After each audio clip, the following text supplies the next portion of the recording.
Ophelia, heaven help a fool who falls in love. Ophelia, you've been on my mind ever since the flood. Halo, aku Pythagoras Simon Dewaji, seorang mahasiswa teknik geologi semester 2. Menjadi mahasiswa teknik selalu menyibukkanku dengan tugas-tugas yang ada, tapi aku selalu menghadapinya dengan semangat. Di pagi hari ini yang cerah, aku harus bersiap untuk menghadapi praktikum. Hari ini aku akan menjadi praktikum petrologi. Di praktikum petrologi maupun praktikum lainnya, aku harus disiplin yang diawali dengan datang tepat waktu, bahkan sebelum praktikum dimulai.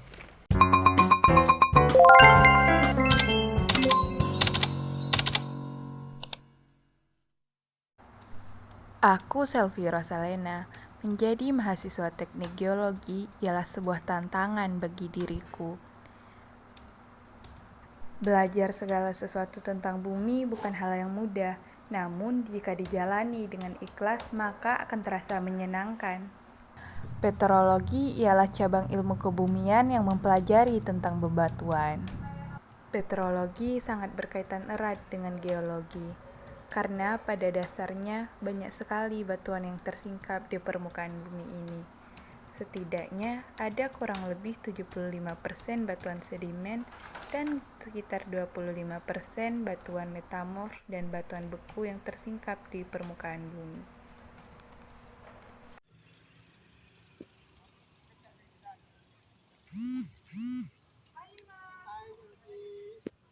Kamu udah di kampus aja? Ya, kan kita tepat waktu Kamu udah belajar apa aja untuk praktikum nanti? tentang petrologi. Oh, petrologi itu yang bidang ilmu yang mempelajari tentang batuan kan ya? Yang mulai dari proses pembentukan batuan, yang terkandung di batuan tersebut.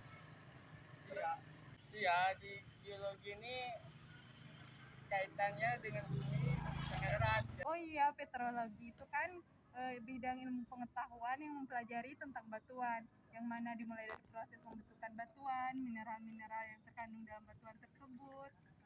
Iya, di geologinya kan erat kaitannya dengan petrologi. Jadi geologi ini kan mempelajari tentang ilmu bumi. Nah, petro itu kan dari 75%-nya kan terdiri dari batuan. Nah, jadi erat dengan kaitannya dengan geologi. Iya, kita sebagai mahasiswa teknik geologi harus benar-benar memahami tentang petrologi, karena itu sebagai dasar untuk kita lebih memahami tentang bumi ini. Iya.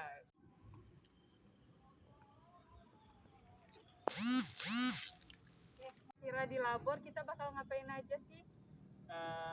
Paling ntar nanti kita di dalam labor kita dijelaskan oleh asisten tentang batuan dan kita akan mendeskripsikannya itu. Oh iya, seru banget kalau pas deskripsiin batuan itu ya. Iya. Kita bisa lihat batuannya secara langsung. Kita dapat melihat struktur, dan warnanya. Mineral di dalam batuan tersebut. Kayak di Petro ini pas praktikum tuh kita lihat langsung bendanya gitu, kayak batuannya bisa dilihat langsung. Jadi kalau kayak gitu tuh kita bisa jadi lebih ngerti. Iya, seru. Belajar petrologi ini seru. Ini ayo kita ke lab, nanti kita telat. Ayo semangat yuk. Ayo. Gimana praktikum tadi, kamu ngerti nggak? Lumayan ngerti. Nanti kita bikin laporannya bareng ya, terus kita deskripsiin dulu batuannya. Boleh juga, nanti mau jam berapa kita bikin laporannya? Ntar aja pulang dari sini kita bikin laporan bareng, bikin tugas bareng, isi LKS-nya bareng, terus kita kerjain sama-sama aja. Boleh. Yaudah, ayo kita pulang. Ayo kita pulang, ketemu nanti lagi ya. Ya. Dadah. Sudah. A few moments later. Hai Selvi. Hai Mam, Lagi ngapain? ini lagi bikin laporan praktikum tadi. Oh, udah nyampe mana laporannya? Format-formatnya sih kayaknya udah benar semua. Aku tinggal bikin pembahasan sama masukin pembahasannya aja sih. Tadi kan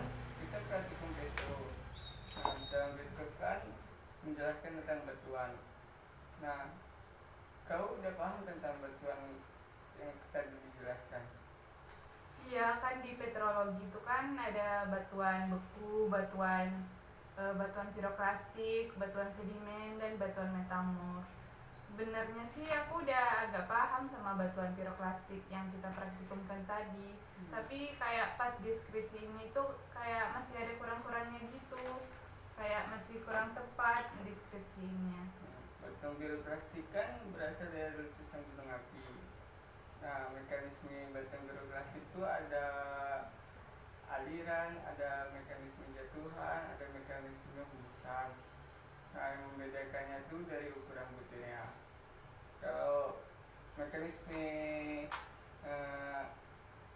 hembusan itu biasanya ukuran butirnya lebih halus dan dia lebih ringan. Nah, kalau mekanisme jatuhan itu biasanya dia mempunyai adanya blok bom dan blok, sama juga sama aliran, adanya fragmen di dalamnya ya. Yang aliran biasanya ukurannya sedang bukan sih? Yang aliran biasanya ukurannya 64 mm atau bom atau blok. Kalau yang satunya lagi itu? Biasanya ada yang ukuran butirnya 0,04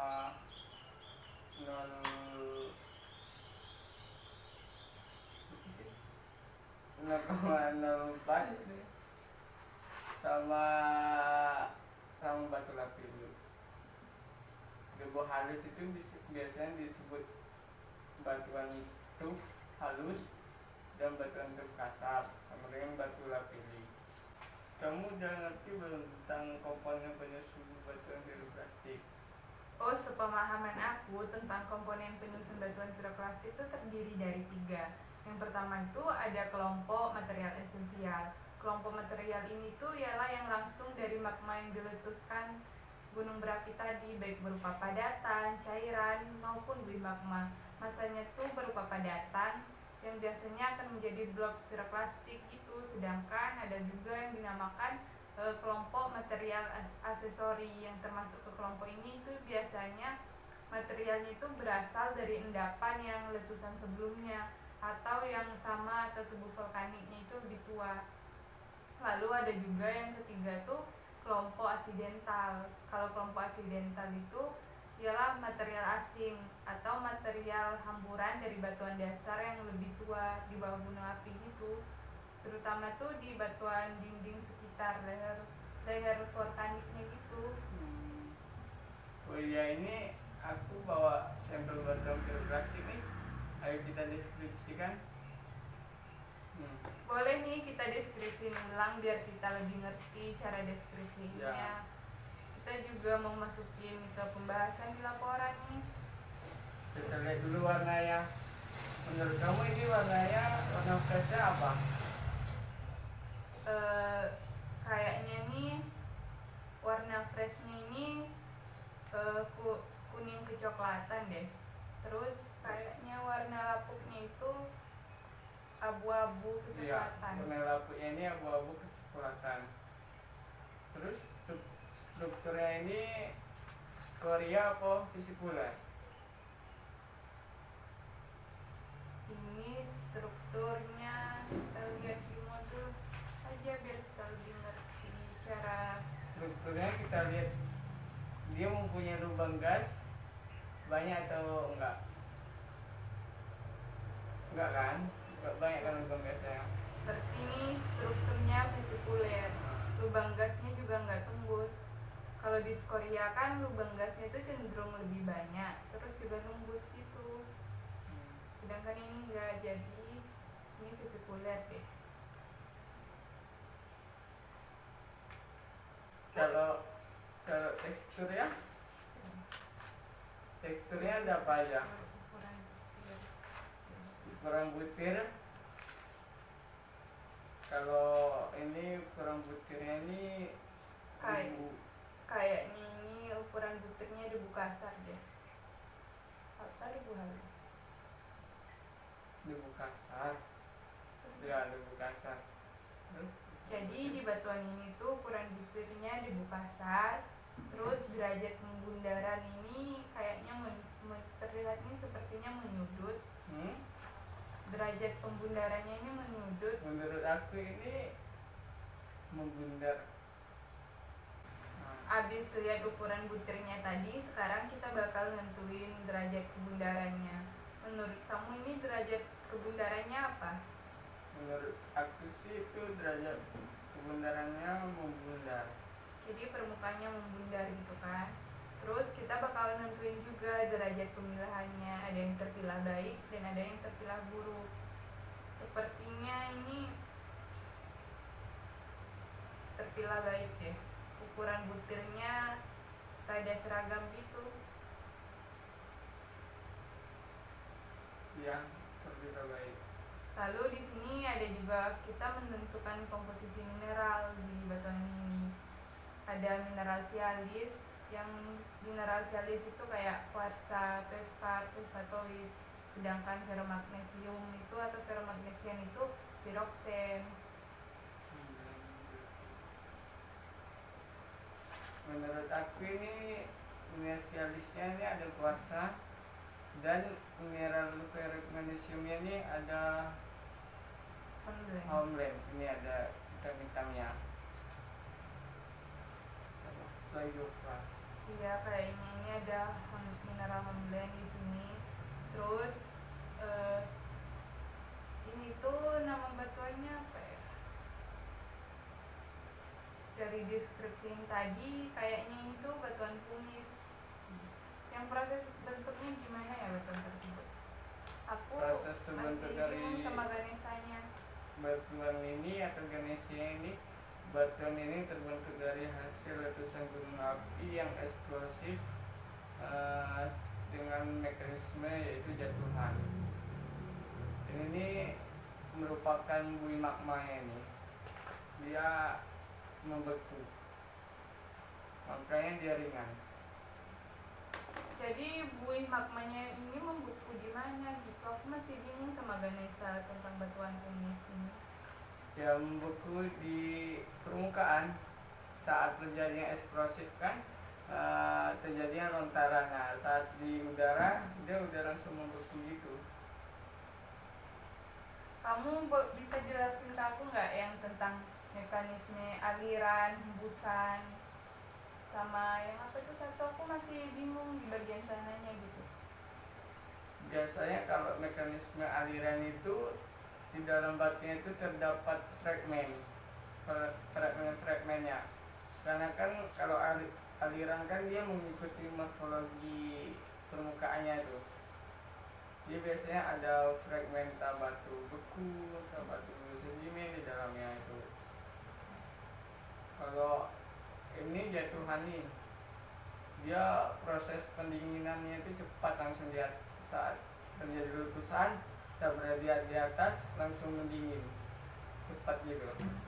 Kalau hembusan sih biasanya dia tuh jauh dari tempat lokasi letusan gunung berapi itu, letusannya gitu.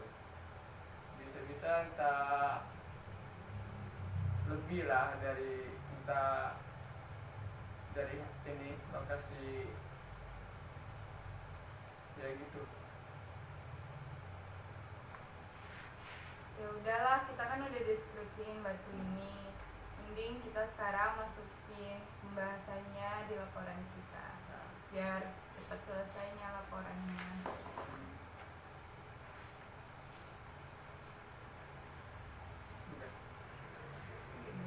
Ini sudah. Matiin dulu. Kita bikin apa lagi?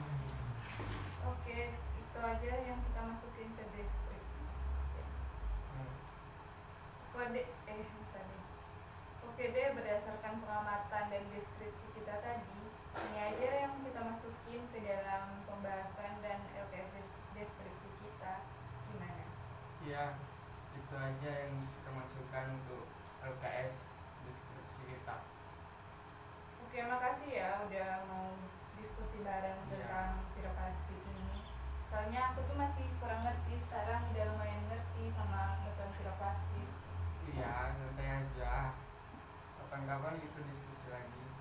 bareng untuk pertemuan berikutnya? Boleh, kita kan satu kelompok, jadi kita harus kompak deskripsinya. Terus kita juga sebaiknya sama-sama ngerti gitu. Ya udah, ayo kita pulang. Aku pamit dulu juga. Ya udah, aku pamit duluan ya. Ya udah, aku pamit duluan ya. Terusin isi laporannya nanti. Kayak deskripsinya biar aku aja yang isi. Ya udah, hati-hati ya. Ya, dadah. Alam ini dikenal ada 3 jenis batuan, yaitu batuan beku, batuan sedimen, dan batuan metamorf. Secara konsepnya, batuan beku ialah batuan hasil dari proses pembekuan magma, dan sedangkan batuan sedimen merupakan batuan hasil sedimentasi dari proses pelapukan batuan yang lebih tua yang melalui tahapan pelapukan, erosi, transportasi, sortasi, serta sedimentasi yang diakhiri dengan kompaksi. Selanjutnya, batuan metamorf. Batuan metamorf merupakan batuan hasil proses metamorfosis dari batuan yang lain. Batuan jenis yang lain ini dapat berupa batuan beku maupun batuan sedimen. Batuan metamorf juga dapat mengalami metamorfosis lanjut menjadi batuan metamorf yang lebih matang. Untuk uraian secara rinci bisa sebagai berikut. Yang pertama, batuan beku. Batuan beku merupakan hasil pembekuan magma. Magma ini merupakan senyawa silika cair yang bersifat pijar dan panas, serta terbentuknya itu secara alami di dalam perut bumi. Bila magma keluar dan berkontak dengan udara, maka akan berubah menjadi lava. Magma ini ada yang bersifat asam, intermediate, dan basa. Apabila magma membeku dan membentuk kristal dari berbagai mineral, mineral tersebut akan berkumpul dan akan membentuk batuan. Oleh sebab itu, maka dari berdasarkan sifat magma tadi, maka akan membentuk batuan beku asam, intermediate, dan juga batuan beku basa. Pembentukan kristal ini tergantung pada suhu dan tekanan. Oleh sebab itu, jika terjadi perubahan suhu dan tekanan di lingkungan magma, maka terjadi pula perubahan tekstur dan struktur pada batuan. Magma yang membeku secara tiba-tiba dan cepat maka akan dapat menghasilkan ukuran kristal yang kecil-kecil. Begitu pula sebaliknya. Lalu ada batuan piroklastik. Batuan piroklastik ini ialah batuan vulkanik yang bertekstur klastik yang dihasilkan oleh serangkaian proses yang berkaitan dengan letusan Gunung Merapi. Material penyusun tersebut terendapkan, terbatukan sebelum mengalami proses yang dinamakan dengan tertransportasi. Pada batuan piroklastik ini terdiri dari komponen penyusunnya, yaitu kelompok material esensial yang termasuk dalam kelompok ini ialah material langsung dari magma yang diletuskan, baik yang berupa padatan, cairan, serta buih magma. Massa yang tadinya berupa padatan akan menjadi blok piroklastik. Massa cairan akan segera membeku selama diletuskan dan cenderung membentuk bom piroklastik, dan buih magma akan menjadi batuan yang porus dan sangat ringan yang dikenal dengan batu apung. Selanjutnya ada kelompok material aksesori yang termasuk kelompok ini merupakan kelompok dari material bekas letusan sebelumnya dari tubuh vulkanik yang sama atau dari gunung api yang sama. Selanjutnya ada kelompok aksidental. Aksidental itu dikenal juga dengan bahan asing. Lalu ke batuan sedimen. Batuan sedimen ini merupakan batuan yang paling banyak tersingkap di permukaan bumi, kurang lebih sekitar 75% dari luas permukaan bumi. Sedangkan batuan beku dan metamorf hanya tersingkap 25% dari luas permukaan bumi. Oleh karena itu, batuan sedimen ini mempunyai arti yang sangat penting karena sebagian besar aktivitas manusia terdapat di permukaan bumi. Batuan sedimen ini terbagi lagi menjadi batuan sedimen klastik dan batuan sedimen non-klastik, dan ada juga batuan sedimen karbonat klastik dan batuan sedimen karbonat non-klastik.